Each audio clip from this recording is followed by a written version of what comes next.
አትሌት ፈይሳ ሌሊሳ ከደረሰበት አደጋ በኋላ ምላሽ ሰጥቷል። ብዙዎችም ይህንን ምላሹን እየተቀባበሉት ይገኛሉ።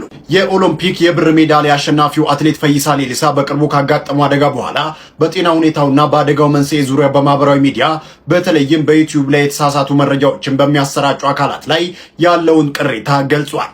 አደጋው ድንገተኛ ቢሆንም ጉዳት የደረሰባቸው አካላት በሙሉ አስፈላጊውን ሕክምና አግኝተው በአሁኑ ወቅት በጥሩ ሁኔታ ላይ እንደሚገኙ አረጋግጧል። ለዚህም ፈጣሪን አመሰግናለሁ ሲል ምስጋናውን ለፈጣሪው አቅርቧል። የአደጋውን መንስኤና ጥፋተኛ ማን እንደሆነ ሳያረጋግጡ የሰፈር ወሬ የሚያናፍሱ አካላትን የዩቲዩብ ጡረተኞች ሲል የጠራቸው ሲሆን ድርጊታቸው እጅግ የሚያሳፍር መሆኑንም ገልጿል። ወንድ ልጅ በዚህ ደረጃ ወሬኛ ሲሆን በጣም ያሳፍራል ያለው አትሌቱ ደግነት የሌለው ወሬ ማናፈስ ምንም ፋይዳ እንደሌለውና እንዲህ ያሉ አካላትም አንድ ቀን ተመሳሳይ አደጋ ሊገጥማቸው እንደሚችል አስታውሷል። አትሌት ፈይሳ ሌሊሳ በመጨረሻም ማህበረሰቡ ካልተረጋገጡና ለወሬ ብቻ ከሚናፈሱ መረጃዎች እንዲጠነቀቅ መልእክቱን አስተላልፏል።